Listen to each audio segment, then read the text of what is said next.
시편 30편은 감사의 시죠. 감사의 시. 시는 여러 종류가 있는데 오늘 시편 30편의 시는 이제 감사의 시죠.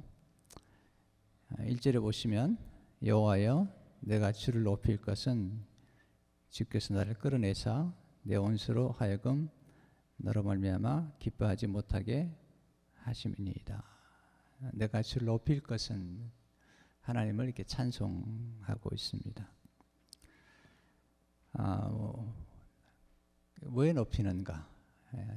어떻게 높이게 됐는지 그가 이제 이야기를 하면서 특별히 감사에 관한 찬송을 하고 있죠. 4절에 보시면 주의 성도들아 여호와를 찬송하며 그의 거룩함을 기억하며 감사하라. 12절을 보시면 이는 잠잠하지 아니하고 내 영광으로 주를 찬송하게 하심이니 여호와 나의 하나님이여 내가 주를 영원히 감사하리이다. 이렇게 하나님 앞에 감사의 찬송을 드리고 있는 것을 보게 됩니다. 이 시에 보면 이제 두 가지가 나오는데 하나는 우리가 무엇을 할 것인지 어떻게 할 것인지가 나오고요. 또한 우리가 기도할 때 하나님이 어떻게 역사해 주시는지 이 두 가지가 크게 나오는 것을 보게 됩니다. 특별히 이제를 보시면 하나님을 높일 것은 내가 주를 높일 것은 그렇게 이야기하고 있습니다. 자신을 높일 것인지 아니면 하나님을 높일 것인지 우리는 하나님을 높여야 되겠죠. 겸손이라는 것은 하나님을 높이는 것이 겸손이죠. 사람들은 스스로를 높이는 사람들을 만나면 별로 행복해하지 않죠. 그런 사람들을 이렇게 교만하다고 세상에서도 얘기하잖아요. 성경은 하나님을 높이라. 하나님만이 경배를 받으시기에 합당하신 분이다. 그렇게 이야기하고 있습니다. 우리는 누군가를 칭찬하죠. 칭찬은 좋은 거죠. 또 표현하잖아요. 이렇게 우리가 어떤 사랑하는 대상이나 좋아하는 대상을 만나면 표현하는데 그렇지만 우리가 그 대상을 경배하지는 않죠. 왜냐하면 우리가 만약에 그 사람을 경배한다면 그 사람을 우상이 되고 하나님처럼 만들기 때문에 어려운 거죠. 성경은 반드시 찬송을 받으실 분 그리고 경배를 받으실 분에 대해서 이야기를 하는데 다윗은 하나님을 찬송하고 하나님을 경배하고 있는 것을 보게 됩니다. 여기 이제 우리가 살아가면서 정말로 경배할 대상을 만난다는 것은 정말 축복이 된다고 생각이 되죠. 우리가 누군가를 만났을 때 뭐 다 칭찬하죠. 찬송도 하고요. 사랑하는 사람들이 만나면 또 상대방을 이렇게 칭찬해주고 칭찬은 중요한 것 같아요. 칭찬을 잘하는 사람 보면은 굉장히 겸손해요. 보면요. 그러니까 남을 칭찬하지 못하는 사람들의 특징은 좀 교만하죠. 자기를 자랑하거나 자기를 높이는 것은 사람들이 볼 때 역겹고요. 근데 다른 사람을 잘 높여주고 칭찬하는 걸 보면 그 사람이 참 겸손하다. 그리고 좀 도량이 높다. 이런 생각을 많이 하게 되죠. 저도 가끔 이제 사람들을 만나면 참 칭찬에 인식한 분들을 만나요. 그리고 자기 자랑을 많이 하고요. 그리고 다른 사람에 대해서 너무 칭찬을 하지 않은, 인정하지 않는 사람들을 만나는데 좀 거북하죠. 야, 너무하다. 그런 생각을 많이 하게 됩니다. 칭찬은 남을 잘 칭찬해주고 높여주는 것.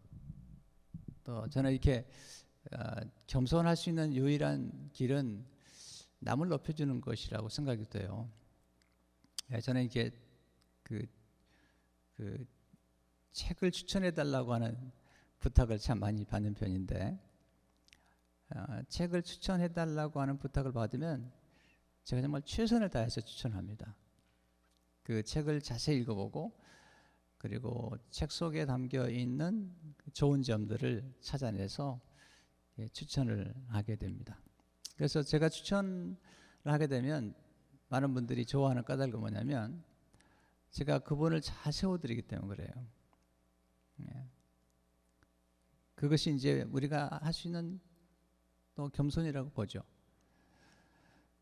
또 집회를 가더라도 제가 어느 교회 집회를 가든지 간에 그 교회 목사님이나 교회를 잘 세워드리는 일을 합니다. 왜냐하면 우리가 겸손을 훈련하는 방법 중 하나는 뭐냐면, 사람들을 만날 때마다 그 사람들 속에 있는 아주 소중한 것들을 발견하고 그것들을 말해주는 것들이 좋은 것입니다. 그런 면에서 칭찬하는 것을 잘 할 때만이 겸손할 수 있고요. 또 하나는 이제 이런 칭찬을 잘하는 분들이 하나님을 향한 찬양도 잘하는 것을 보게 됩니다. 하나님을 찬양한다는 것은 내가 하나님께 받은 은혜에 대해서 기억을 하고, 또 하나님 얼마나 위대하신 분인가, 하나님 얼마나 놀라우신 분인가를 우리가 높여드리는 것들을 하게 되잖아요. 그래서 우리가 기도할 때도 기도의 가운데는 반드시 하나님을 향한 찬양이 들어가야 되죠. 또 성경에 나타난 모든 예배 가운데는 하나님을 찬양하는 그 찬양들이 들어가 있는 것을 보게 되죠. 그런 면에서 우리는 찬양을 통해서 어떤 그 하나님을 우리가 높여드리는 진정한 겸손을 우리가 경험할 수가 있습니다. 그런 면에서 이제 사도 그 바울의 경우에도 보면 늘 하나님을 높여드리고, 또 다윗의 생애도 보면은 계속 하나님을 찬양하는 것을 보게 됩니다. 근데 찬양할 때 우리 마음속에 기쁨이 있는 것은 뭐냐면, 우리가 사랑하는 대상을 향해서 표현하는 게 중요한데, 그 표현할 때에 관계가 깊어지고 또 우리 마음속에 기쁨이 충만해지는 것들을 우리가 경험을 할 수가 있기 때문이죠. 그런 면에서 이제 지금 다윗이 하나님을 높여드리고 또 하나님께 받은 은혜들을 조목조목 들어가면서 하나님을 찬양하는 것들을 보면서 우리가 참 배울 게 많다 하는 생각을 하게 됩니다.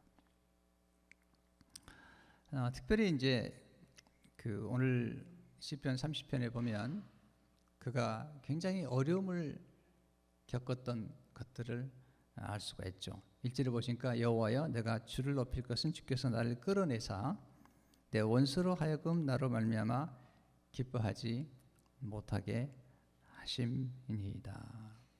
나를 끌어내셨다. 구덩이에서 건져내셨다. 3절에 보시면 여호와의 주께서 내 영혼을 수월에서 끌어내어 나를 살리사 무덤으로 내려가지 아니하게 하셨나이다. 구덩이에서 건져내신 그 하나님, 그가 굉장히 어려움을 겪었던 것을 볼 수 있죠. 구덩이에 그 원수들에게서 어려움을 겪었고, 2절에 보시면 나를 고치셨나이다 이렇게 얘기하는데, 그가 아팠던 것 같아요. 어떤 보면 죽음의 고비 가운데 갔던 것을 볼 수가 있죠. 3절도 보면 나를 살리사 이렇게 이야기를 하죠. 항상 시편을 묵상할 때는 그 시편 기자가 지금 어떤 상황에 처해 있는가를 자꾸 묵상하게 되면 시편을 잘 알 수가 있죠. 시편은 많은 경우에 장소와도 많이 관련되어 있어요. 장소. 주로 여기 보면 무덤 또는 소울 이런 게 나오는데, 이것은 이제 다윗이 경험했던 어떤 삶의 정황 가운데 구덩이, 기가 막힐 수렁에서 나를 건지셨다 이런 표현을 쓰는데, 시편은 자세히 묵상해 보면은 그 시편 기자가 경험했던 어떤 장소들이 나오는데, 지금 다윗의 경우는 그가 아팠고 그리고 죽음에 처했던 정황이 있고 그리고 원수들이 있고 그리고 기가 막힐 수렁에 있었는데 하나님이 그를 이제 건져내신 것 때문에 그런 감사를 하고 있는 것을 보게 됩니다. 그래서 지금 여기 보면 하나님 앞에 감사하는 게 많은데 첫째는 하나님이 나를 구원해 주셨다, 끌어내어 주셨다 1절에 나오고요. 2절에 보면 나를 고치셨다 나오고요. 3절에 보면 나를 살려주셨다 그렇게 나오는 것을 보게 됩니다. 예, 그런 경험들, 이제 이 다윗이 그가 정황했던 이런 상황들에 대해서 그가 하나님께서 어떻게 그를 축복하시는가를 말하면서 이제 하나님을 높여드리는 것을 볼 수가 있죠. 그러면서 이제 그는 하나님께서 주신 은혜에 대해서 지금 하나님을 찬송하고 그리고 그 은혜에 대해서 이제 감사를 하는 것을 보게 됩니다. 특별히 이제 5절에 보시면 그의 노염은 잠깐이요 그 은총은 평생이로다. 저녁에는 울음이 깃들지라도 아침에는 기쁨이 오리로다. 그가 이제 하나님 앞에 감사하는 그 가운데 하나님의 노염을 그가 좀 경험했던 것 같고요. 근데 하나님의 은총이 평생 가고 저녁에는 울음이 깃들지라도 아침에는 기쁨이 온다. 이렇게 비교를 잘하고 하나님께서 그 베푸신 은혜에 대해서 지금 이야기를 하고 있습니다.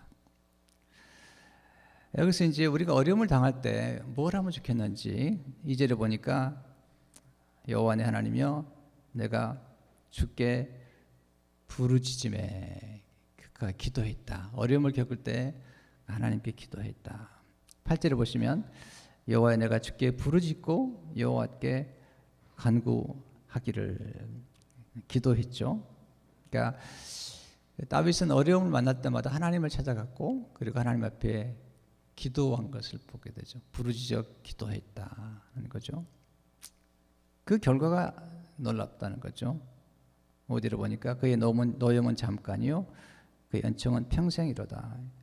이 잠깐이란 그 히브리 표현이요 이제 하나님의 노염과 하나님의 은혜를 비교를 하면서 이 노염은 잠깐인데 눈 깜빡할 사이 정도밖에 되지 않는다면 하나님이 우리에게 베푸신 은총은 이제 평생 영원한 것이다.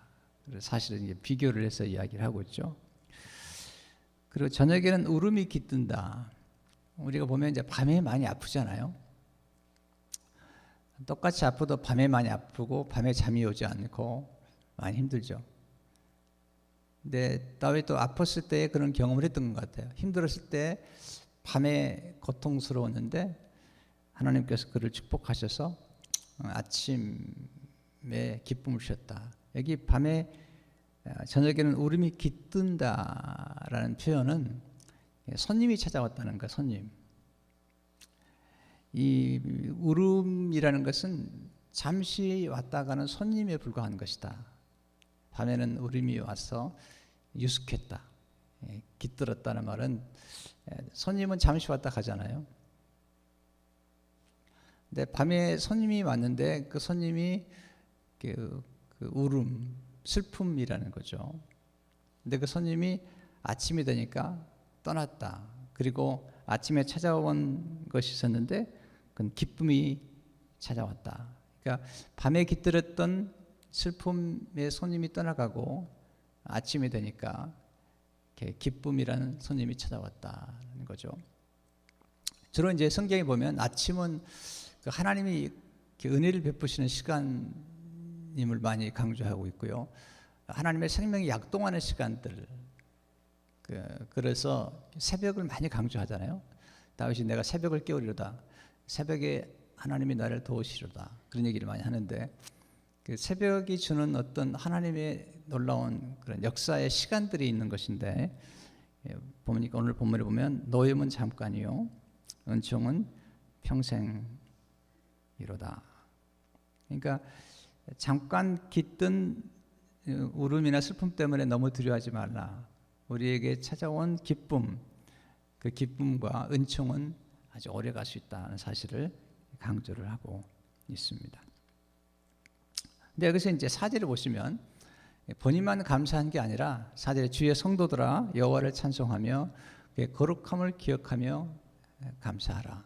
그러니까 본인만 감사한 게 아니라 성도들, 백성들을 향해서 하나님을 찬송하고 감사하라. 그 앞에 표현된 표현들이 그의 거룩함을 기억하며 감사하라. 이 기억이라는 게 굉장히 중요한 거죠. 우리 삶 가운데 그 기억, 하나님께서 베푸신 은혜를 기억하라, 회상하라. 성경은 이 기억하라는 말이 참 많이 나와요. 기억하라, 또 회상하라. 그 이유가 뭐냐면 우리의 삶의 기억 속에 하나님의 우리를 도와주신 그 은혜의 사건들이 저장되어 있기 때문이죠. 그래서 시편이나 구약에 보게 되면 항상 기억하라는 말씀이 많이 나오고요. 예수님도 성찬을 베푸시면서 기억하라, 기념하라. 이 리멤버런스미, 나를 기억하고 내가 너에게 베푼 은혜와 사랑을 기억하라. 그렇게 말씀하고 있죠. 물론 우리에게는 뭐 나쁜 기억도 있긴 하지만 우리가 우리 기억의 저장소 속에 하나님이 우리에게 베푸신 은혜들을 기억한다는 것은 굉장히 중요한 거죠. 왜냐하면 우리가 기억을 잘 해야만이 감사할 수 있습니다. 감사한다는 말은 생각한다는 말인데 숙고하는 거죠.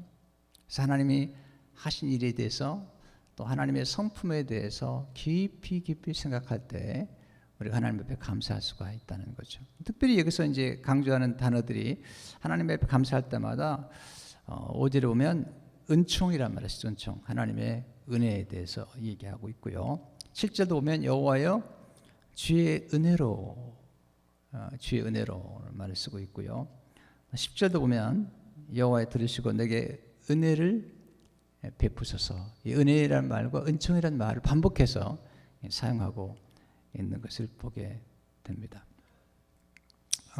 저는 이제 시편을 묵상하면서 생각하는 게 뭐냐면 다윗이 그 하나님의 그 은혜에 대해서 특별히 감사할 때는 지나간 과거 일들을 회상합니다. 그리고 지난 과거에 어려웠던 사건들을 이제 기록을 하죠. 우리가 그 정황을 다 할 수 없지만 우리가 이렇게 엿볼 수는 있잖아요. 여기 보면 그가 하나님 나를 끌어내셨다. 이렇게 그 수렁에서 또 무덤에서 끌어내셨다. 나를 고치셨다. 여기서 우리가 엿볼 수 있는 게 뭐죠? 참 어려움이 있었구나. 많이 아팠구나. 또 나를 살리셨다. 이것은 소생시킨 거거든요. 그가 거의 죽음까지 갔었는데 죽음까지 갔던 그에게서 하나님이 그를 살리셨다. 네, 워로 브루그만 같은 경우에 이제 이 시를 이렇게 쭉 설명하면서 부활에 관한 얘기다. 하나님께서 그 무덤에서 살리신, 무덤까지 간 그 다윗을 살리셨던 것은 이 감사하시면서 부활의 시라고도 볼 수 있다. 이렇게 설명을 하고 있습니다. 그러면서 우리가 하나님 앞에 감사하려면 기억하는 게 필요합니다. 저는 이렇게 언어에 대한 관심이 참 많고요. 또 사람들이 이렇게 표현하는 표현들, 또 이렇게 기도하는 분들의 기도를 자세히 듣습니다. 이렇게 같이 기도하면서도 자세히 듣죠. 또 간증도 자세히 듣습니다. 그래서 이렇게 그 하나님 어떻게 그 역사하셨는가도 자세히 듣기도 하고요. 어제도 우리 김수희 권사님 그 큐티 뱅크에 갔는데 간증도 하고 한 분은 또 시를 쓰셔서 시 낭송을 하시더라고요.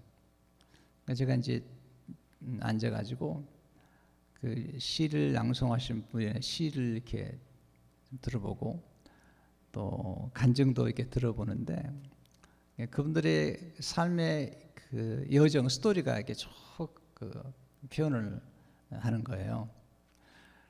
그래서 앉아서 그분들의 언어 속으로 제가 같이 들어가는 거죠. 그리고 그분들의 그 경험 속으로 내가 들어가는 거죠. 놀라운 경험이죠. 이 간증이라는 게 참 놀라운 거고요.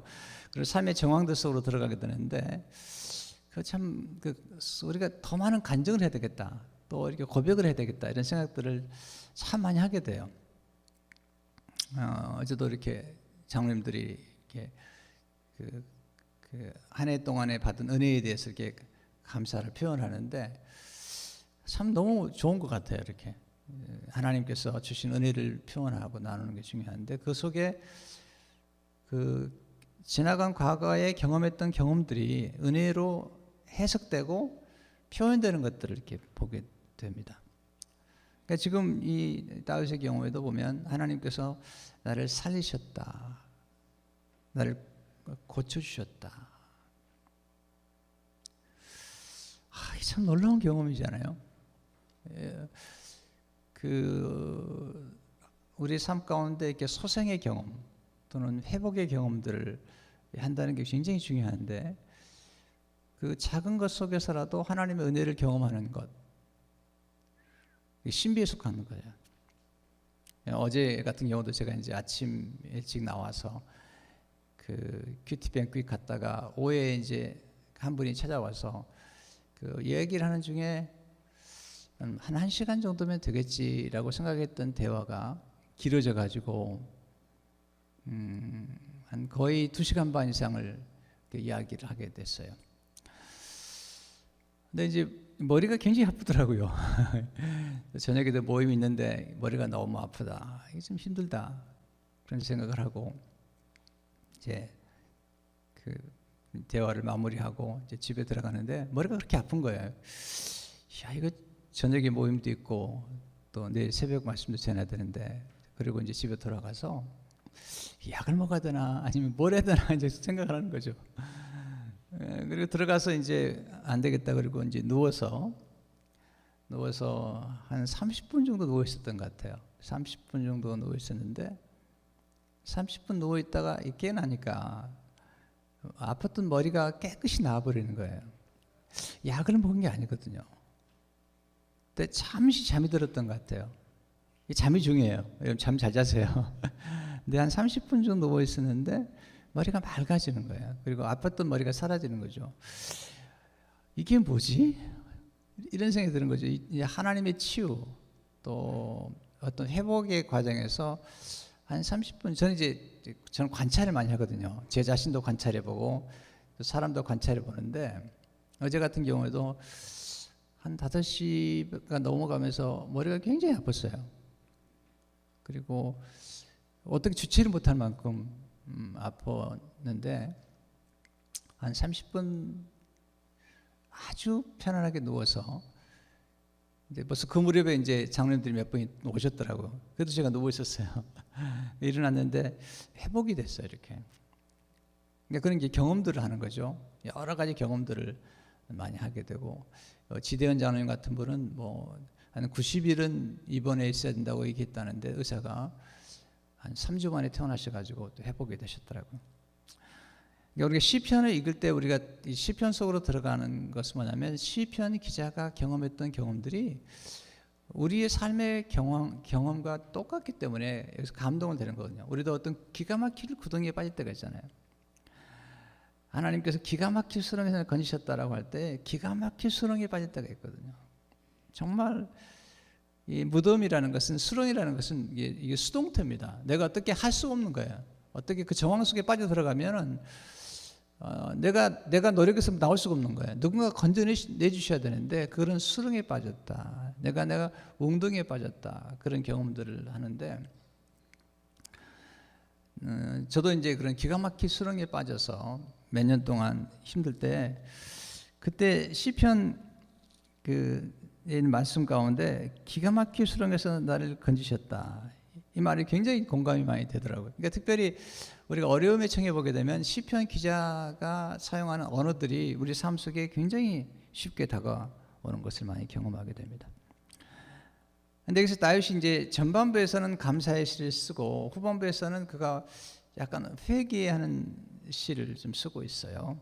그게 뭐냐면 6절에 나오죠. 내가 형통할 때에 말하기를 영원히 흔들리지 아니하리라 하였도다. 그러니까 형통할 때가 있었다는 거죠. 형통할 때가 있었는데 영원히 흔들리지 아니하리라 하였도다. 그런데 7절에 보니까 여호와여 주의 은혜로 나를 산같이 굳게 세우셨더니 주의 얼굴을 가리심에 내가 근심하였나이다. 이게 이제 6절과 7절에서의 그 경험을 하는 거죠. 그가 형통하고 그가 안전하다고 생각했을 때 스스로 말하기를 내가 영원히 흔들리지 아니하겠다라고 이제 교만한 표현을 한 거죠. 그랬더니 하나님께서 얼굴을 가리우셨어요. 하나님의 부재, 하나님께서 우리와 함께 하심을 경험할 때 우리는 참 평안한데 하나님의 얼굴을 가리우신 거죠. 하나님의 부재 앞에 그가 근심했다는 거죠. 여러분, 우리가 언제 위험하죠? 사실 우리가 고난의 때도 우리가 참 힘들지만 오늘 본문에 보면 그가 형통할 때, 그가 아무 문제가 없다고 생각할 그때가 참 위험할 때 같아요. 다윗이 보면 어려움 중에는 하나님 찬송하지만 그가 평강할 때, 조금 형통할 때에 스스로를 생각하잖아요. 6절에 내가 형통할 때 말하기를 영원히 흔들리지 아니리라. 여기 보면 하나님이 아니라 내가 I will never be shaken. I felt secure. 내가 아주 안전하다고 느꼈을 때 스스로 교만한 생각이 든 거죠. 내가 말하기를 내가 이제는 I will never be shaken. 내가 절대로 흔들리지 않겠다고 생각하는 거죠. 그때 하나님께서 하나님 얼굴을 감추신 거죠. 쉽게 하면 그가 형통하고 그가 이렇게 안전한 것은 하나님이 그를 돌봐주신 건데 그걸 망각하고 그가 스스로 교만해져서 내가 이제 결코 흔들리지 아니하리라 라고 이제 얘기했을 때 하나님께서 얼굴을 가려우니까 그 근심이 찾아온 거죠. 그때 이제 7절에 깨달은겠죠. 여호와여 주의 은혜로 나를 산같이 굳게 세우셨더니 내가 산처럼, 산에 대한 이미지가 있잖아요. 산처럼 굳게 세웠던 것, 내가 형통했던 것, 내가 안전했던 것은 주의 은혜인데 내가 그걸 몰랐구나 하는 거죠.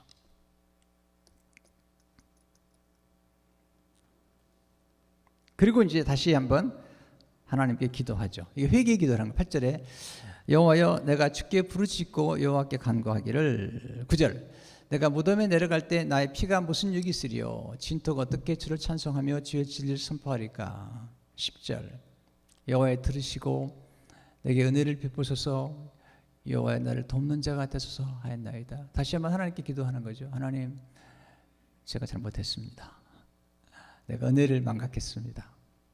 회개의 기도를 하면서 하나님 앞에 도움을 구하는 것을 보게 됩니다. 다윗이 이제 시편에 보면은 그가 어느 때에 정말 행복했는지, 그리고 어느 때 그의 삶 속에 어려움이 왔는지를 잘 보여주고 있는 거죠.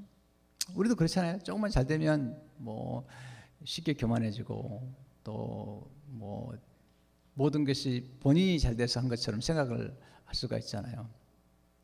그래서 그 하나님의 은혜를 망각하고 우리의 삶의 모든 축복의 원천이 되시는 하나님을 망각할 때가 있는 거죠.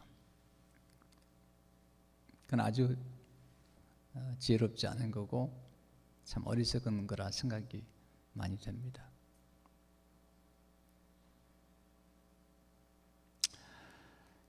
참 이게요,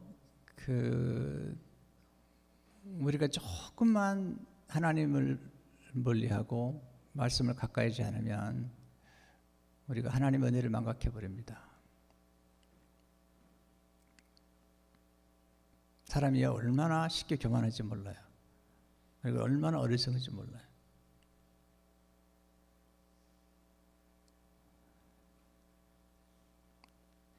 다윗이 참 훌륭한 건 뭐냐면 다윗은 항상 회개할 뿐만 아니라 다시 거듭 돌아가서 그의 삶 속에 형통을 주시고 은혜를 주시고 축복을 주시는 그 원천, 그 원뿌리로 돌아가서 하나님께 감사하는 것을 볼 수가 있죠.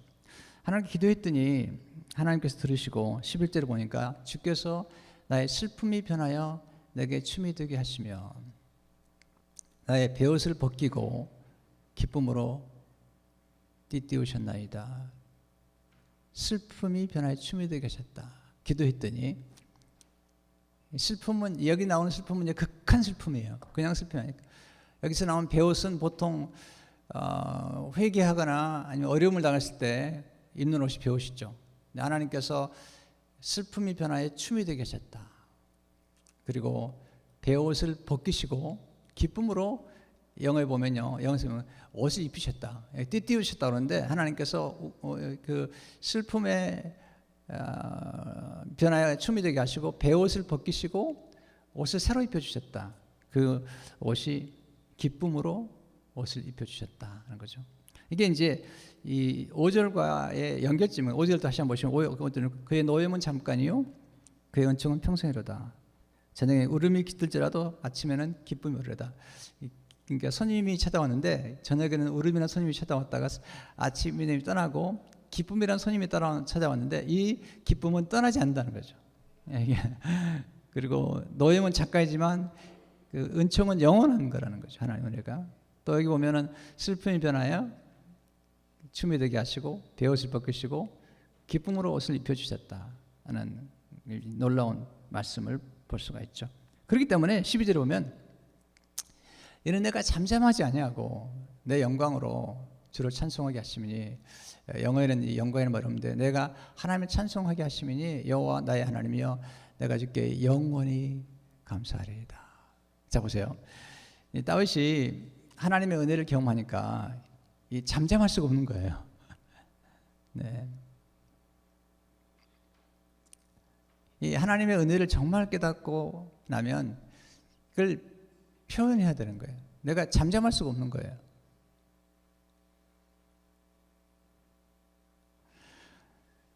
여러분이 도저히 잠잠할 수 없는 그런 순간이 어느 때이죠?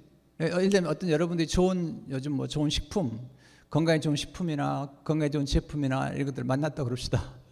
또 기가 막힌 어떤 뭐 좋은 약을 만났다고 생각해 봅시다. 정말 잠잠할 수 있겠어요? 그리고 정말 여러분에게 도움을 줬던 책이나 여러분에게 도움을 줬던 사람들이 있다고 생각합시다. 잠잠할 수 있겠어요? 우리 말할 수밖에 없잖아요. 그것도 우리가 슬픔이 변화에 춤이 되게 하시고 그리고 베옷을 벗기시고 기쁨으로 옷을 입혀주신 그런 분, 우리 삶 속에 정말로 놀라운 변화를 주신 그분을 만났다면 우리 잠잠할 수가 없죠.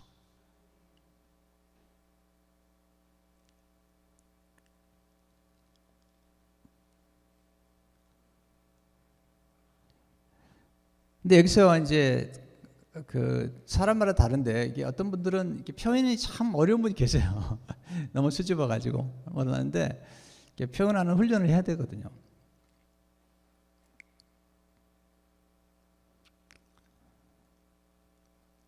저도 보면 좀 굉장히 수줍어하는 편이에요, 사실은. 그래서 그 누군가를 만났을 때 그 감사를 표현하는 게 참 어렵습니다. 때로는요.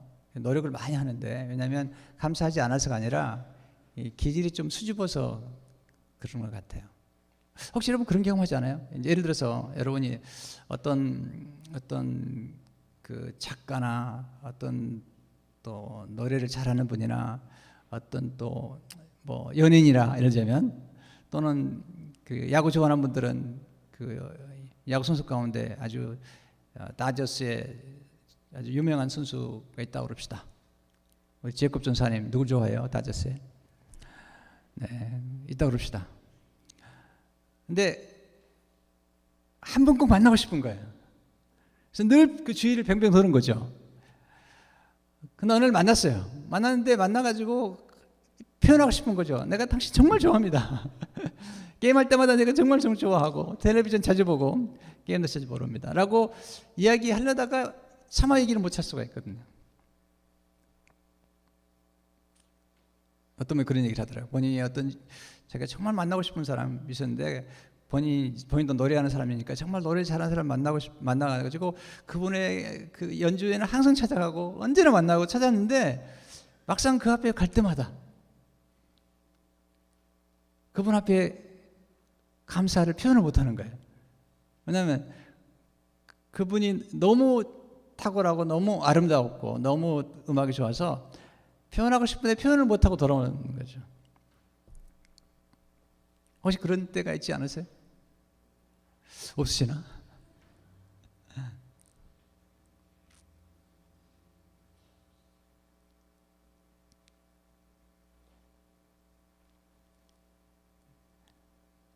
근데 정말 그러나 우리 마음속에 정말로 내가 표현하고 싶은 그런 기회가 있다면 우리는 잠잠하지 않고 이야기할 때가 있을 거라고 보거든요.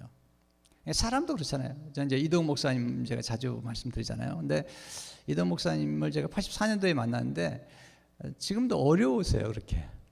왜냐하면 제가 아주 젊으실 때 만나서 그런 것 같아요. 28때 만나서 그런지 지금도 만나면 어려웠어요. 그래서 이제 처음 만나 뵙고 감사도 표현하고, 근데 나중에도 이렇게 만나서 얘기하려고 해도 참 어려운 거야. 여러분 그 좋은 분들 만나면 사진 한번 찍는 게 쉬워요, 어려워요? 네. 가끔 이제 저에게 오신 분들이 저를 이제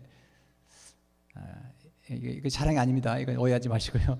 이제 제 책을 좋아하고 설교를 많이 듣던 분들이 가끔 교회 오시면 옆에서 이렇게 쭈삣쭈삣 하세요. 보니까 손에가 전화기가 있어요, 스마트폰. 사진 찍고 싶어가지고 그러면 찍자고 그러죠, 내가. 왜냐면 찍고 싶은데 얘기를 못 하는 거예요. 표현을 못 하는 거죠. 지난번 어떤 모임에 갔더니 어떤 분이 막 찾아왔어요. 찾아와가지고 목사님 정말 여러 번 얘기하고 싶었는데 내가 정말 어려울 때 목회자세요. 정말 어려울 때 목사님 책을 읽고 설교를 듣고 치유가 됐는데 정말 이야기하고 싶은 기회가 여러 번 찾았는데 못했다고.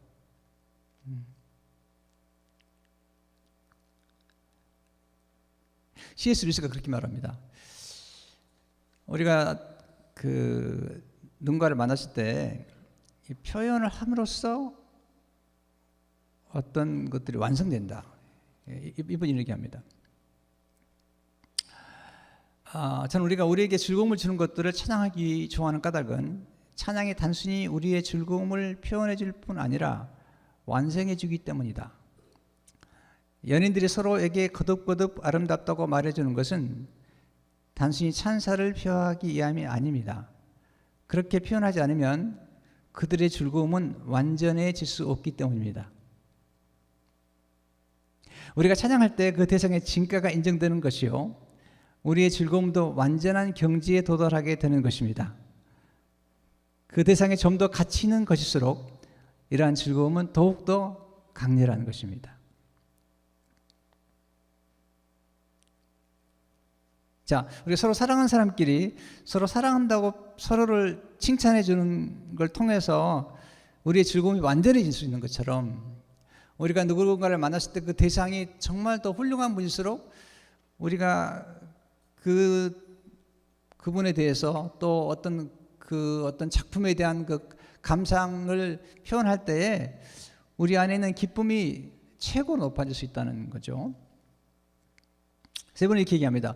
만약 어떤 창조된 영혼이 최고의 가치 있는 대상이신 하나님을 완전히 감상할 수 있다면, 즉 그 대상을 사랑하고 즐거워함과 동시에 매 순간 이 즐거움을 완벽하게 표현해낼 수 있다면 어떻게 되거든요? 실로 그 영혼은 최고의 복락 상태일 것이다. 우리 누군가를 만났을 때, 누군가를 내가 좋아하고 사랑하는 사람을 만났을 때 그 대상에 대해서 표현함으로써 우리 안에 기쁨이 있는 거죠. 그러니까 우리가 누군가의 아름다운 점, 좋은 점들을 표현할 때 듣는 사람도 기쁨이 되지만 잘 들으세요. 듣는 사람은 기쁨이 되지만 그 표현하는 사람도 너무 좋은 거죠. 왜냐하면 누구 만나면 내가 꼭 고맙다고 한마디 해야 싶다는 얘기를 몇 년 동안 지금 속에 품고 사는 거예요. 그러다가 몇 년 만에 만나가지고 선생님 뭐 아니면 뭐 어떤 작가든지 연주가든지 내가 이 얘기 꼭 하고 싶었습니다. 너무 감사합니다. 라고 하는 표현을 했는 순간 그 표현을 통해서 우리의 즐거움이 완전해질 수 있다는 거죠. 할렐루야. 그러니까 우리가 하나님을 만났을 때 하나님께 받은 은혜가 너무 많잖아요. 그 은혜를 깨닫고 깊이 깨달았을 때 그 표현하는 게 굉장히 중요한 거거든요.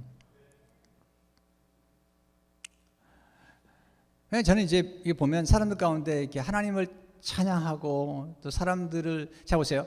이렇게 맞춤터 그런 게, 우리가 하나님 앞에 잘 말할 수 있는 사람은, 하나님 앞에 잘 말할 수 있는 사람은 사람에게도 잘 말할 수 있다, 그런 얘기를 했어요. 왜냐하면 우리가 하나님 앞에 진짜 찬송하고 하나님 앞에 솔직하게 우리 자신을 고백하고 하나님 앞에 우리 자신을 토해내 놓고 하나님 앞에 찬송도 드리고 하나님이 베푸신 은혜를 찾고 노래할 수 있다면 우리는 사람들을 만났을 때도 얼마든지 그게 가능하다고 보거든요.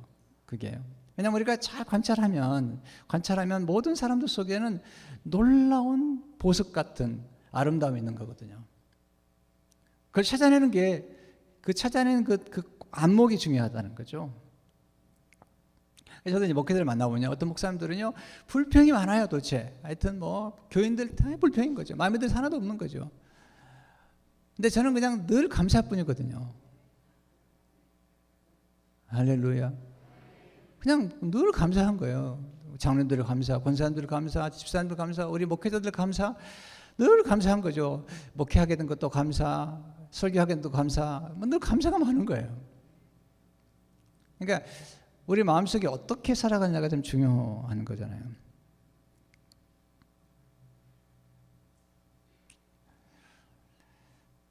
저는 이제 뭐 그 좋은 책을 읽거나 또는 좋은 시를 읽거나 좋은 음악을 듣거나 좋은 연주를 듣거나 또는 좋은 그림을 보거나 좋은 작품을 만나면 제가 감사를 표현하거든요. 왜냐하면 제가 추천을 잘한 이유가 뭐냐면 너무 고마워서, 시가 너무 고마워서. 우리 오영래 사모님도 시를 쓰시는데 시를 이제 가끔 보내주시면 제가 좋은 시를 읽고 제가 표현을 해드리고 그러는데, 이번에도 보니까 그 터키에 가셔서 그 이용 선교사님을 뵙고 그 시를 쓰셨더라고. 그 시를 제가 읽고 바로 이용 선교사님한테 보내드렸어요. 우리 오사모님이 이용 선교사님에 대한 시를 썼다고 보내드렸어요. 그래서 사모님께 참 좋은 시를 써서 고맙다고. 표현함으로써 그 시의 진가를 드러내드리고 또 시를 쓰는 분이 계속 쓸 수 있도록 그렇게 격려해드리는 필요. 이번에도 한명칠 목사님이 오셨는데 그 목사님이 글을 잘 써요. 책을 잘 쓰는데 이번에 목회자들이 모인 자리에서 그 목사님을 칭찬을 많이 해드렸어요. 목사님은 목회는 그렇게 숫자가 모이지 않아요. 몇십 명도 안 되는데 정말 글은 정말 탁월하시거든요. 그래서 제가 칭찬해드리고 사모님 너무 고마워하시는 거예요. 그리고 그 목사님이 여러 번 절필을 할 뻔했는데 제가 여러 번 권면했어요. 목사님 그러시면 안 됩니다. 목사님 글은 정말 탁월합니다. 제가 지금까지 만난 목회자 가운데 그렇게 탁월한 분을 본 적이 없거든요. 정말 대단한 분이시거든요. 이제 그분이 거기서 힘을 얻어서 계속 책을 쓰고 계세요. 좋은 책들, 기가 막힌 책들을 많이 쓰고 계시거든요. 자, 그런데 이제 C.S. 루이스가 이런 말 하는 거죠. 자, 사람들에게 쓰는 좋은 책이나 좋은 시나 또 좋은 작품들을 우리가 볼 때마다 감탄하는데 그 모든 것을 이루게 하시는 하나님, 그 모든 사람에게 영감을 주시고 지혜를 주시고 그리고 그 마음속에 노래를 주시고 상상력을 주신 그 모든 것의 원천이 되시는 하나님을 찬양하는 것은 이거 당연하다는 거죠. 할렐루야. 이거 굉장히 중요한 표현이거든요. 저도 이제 글을 쓰고 이렇게 성경도 말씀도 준비하고 그러는데 사람들이 이렇게 칭찬할 때마다 참 부끄러운 게 많아요. 왜냐하면 어떤 건 정말로 제가 쓴 게 아니거든요. 왜냐하면 영감이 넘쳐가지고 그냥 받아 쓴 것 같은 경험을 하거든요. 진짜로. 이거 받아 썼다는 생각이 들 수밖에 없어요. 근데 제가 거기서 어떻게 내가 쓴 거라고 얘기할 수 있을까요? 정말로. 제가 써놓은 글들을 지금 봐도요. 어떤 글들은요. 이건 내가 이런 글 썼나 하고 놀랄 정도예요. 왜냐하면 이건 영감으로 쓴 거기 때문에. 설교도 제가 하고 나서 설교 다시 씁니다. 설교를 써놨는데 설교하다가 영감을 받아가지고 우와, 설교하다가 놀래요. 와. 그리고 나 설교 다 했었거든요. 그러면 그렇게 써놓은 설교를 가지고 누가 와서 저한테 목사님 정말 설교 좋은 애라고 나한테 칭찬한다면, 그것은 그 칭찬을 내가 그대로 받아들인다면 그건 잘못된 거죠. 왜냐하면 그 설교를 쓰게 하신 하나님께 영광을 돌려야죠. 보세요. 물은요 반드시 원천이 있는 거예요. 우리가 물을 마시잖아요. 그러면 그 물이 나오는 원천이 있는 거죠. 자 보세요. 우리가 에스겔 47장에 보게 되면 물이 생수가 나와가지고 바다를 깨끗하게 하고 고기를 막 번성케 만들고, 그리고 나무를 열매를 맺게 만들잖아요. 근데 그 에스겔 47장에 보면 천반부에 보면은 그 생수의 물이 어디서 나오냐면 성전 문지방에서 나오거든요. 성전. 그 성전이 뭐죠? 예수 그리스도시죠. 예수 그리스도에게로부터 생수가 나오잖아요. 그러면 그렇게 열매를 맺게 만들고 꽃 피우게 만들고, 그리고 병든 바다를 거쳐주고, 그리고 고기가 없는데 고기를 번성하게 만들고, 어부들이 막 고기를 잡게 만드는, 그걸 보면서 우리는 그걸 보면서 감탄할 게 아니라 그것을 가능케 했던 그 성전 문지방에서 시작된 생수, 그 하나님, 할렐루야. 그걸 보아야 되는 거죠. 우리가 이제 교회 와서 우리가 자꾸 말씀을 들으면서 뭘 생각했냐면, 우리는 우리 모든 삶 속에 그 원뿌리를 생각해야 되잖아요. 제가 내일 설교할 때 인용하려고 지금 아껴놓은 글이 있는데, 여러분에게 미리 제가 예고편으로 보여드릴게요. 내일 할 건데, 이것도 C.S. 루이스가 한 말인데요. 내 평생에 가장 아름다운 것은 모든 아름다움이 나오는 곳을 발견하는 것이었다. 자, 여러분들이 그 그랜드 캐년이나 또 나이아가라 폭포나 이과수 폭포를 보면서 와 라고 아름답다고 했다면, 이 C.S. 루이스가 하는 말은 뭐냐면, 내 평생에 가장 아름다운 것은 모든 아름다움이 나오는 곳, 모든 아름다움을 만드신 하나님, 그분을 발견하는 것이다. 그러니까 우리가 왜 찬송하죠? 오늘 또 우리가 모여서 하나님을 찬송하고, 은혜로다 찬송하고, 이렇게 하나님 앞에 영광을 돌리고, 그래서 예배 드릴 때마다 우리가 영광을 돌리고, 영광을 돌릴 때마다, 표현할 때마다 우리 마음속에 감동이 있는 것은 뭐냐면, 우리가 주신 모든 아름다움, 이 자연의 모든 아름다움과 모든 음악의 아름다움과 모든 시의 아름다움과 모든 그림의 아름다움과 이 모든 아름다움들을 시작하게 하신 바로 그 첫 모든 아름다움에 나오는 곳, 그분을 우리가 만났다는 거죠. 할렐루야. 이건요 대단히 놀라운 거고요. 다윗이 시편에서 하나님을 찬송할 수밖에 없는 건 뭐냐면, 그 생각 가운데 누렸던 모든 은택을 가능케 하신 그 하나님. 여러분, 무신론자들은 정말 불쌍한 거예요. 왜 불쌍하냐면 세상에 아름다운 것을 보고도 아름답다고 표현할 수가 없는 거예요. 왜냐하면 그 아름다움을 만드신 그 하나님, 그 하나님을 모르기 때문에 그 하나님 앞에 감사할 수가 없는 거예요. 우리는 그 하나님을 만나면서 표현하면서 우리의 기쁨이 완성되는 거거든요. 제가 이런 표현을 쓰거든요. express 하면 impress 한다는 거예요. 우리가 뭔가를 표현하면 감동을 주는 거거든요. 근데 표현하지 않으면, 우리가 express 하지 않으면 depress가 되는 거예요. depress. 여러분, 누군가를 만나가지고 사랑한다고 고백하려다가 못했을 때, 돌아왔을 때, 집에 올 때 얼마나 괴로워요. 그런 경험 안 해봤어요? 연애 안 해봤죠? 네. 희종 씨. 아이고.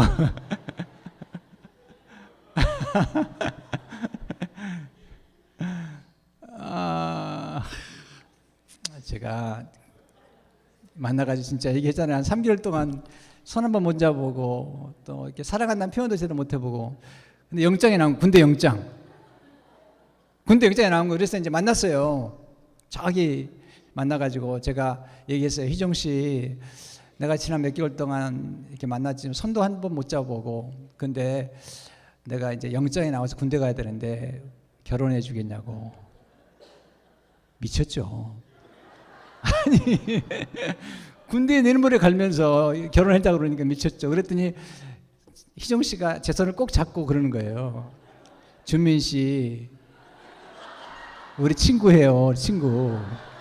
무슨 결혼이에요? 친구는 하지. 내 손을 꼭 잡아야 돼. 여러분 약간 졸리는 것 같아서 웃자고 하는 얘기인데요.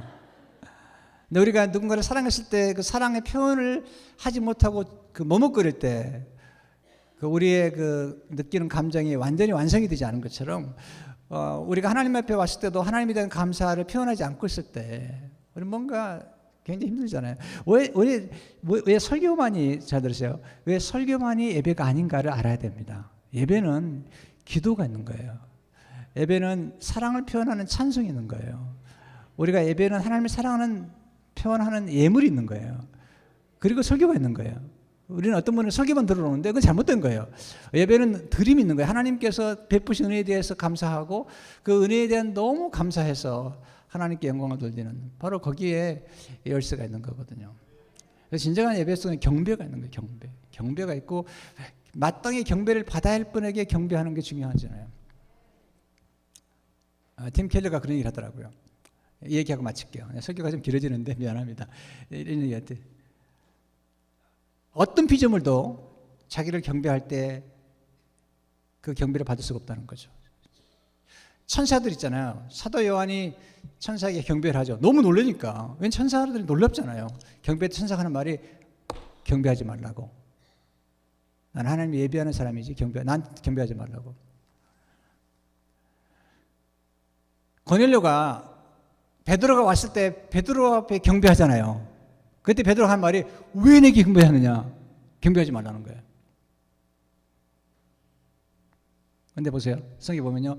예수님 앞에 올 때마다 사람들이 예수님께 와서 경배하거든요. 예수님 한 번도 이렇게 말씀하잖아요. 왜 내게 경배하느냐? 경배하지 마라. 한 번도 얘기하지 않습니다. 왜? 하나님이기 때문에. 만약 예수님께서 하나님이 아니시라면 그 경배를 받으시 않으실 거고 아니면 하나님이 아시면 아니면서도 그런 경배를 받았다면 미친 사람일 거예요. 우리가 아는 것처럼 주님 미친 분이 아니세요. 만약에 누군가가 제게 와가지고 막 경배를 한다면 저는 절대로 못하게 할 거예요. 박수 치는 것도 힘든데, 박수 받는 것도 힘든데, 왜냐하면 내가 박수 받을 존재가 아니기 때문에. 근데 예수님은 사람들이 와서 예수님께 경배를 하잖아요. 수많은 사람이 경배를 하잖아요. 또 제자들도 나의 하나님이라고 고백하잖아요. 그럴 때 예수님께서 한 번도 왜 그런 말 하냐 한 적이 없거든요. 왜? 예수님 하나님이시기 때문에. 하나님이기 때문에 그런 거예요. 하나님만이 경배를 받으시는 거죠.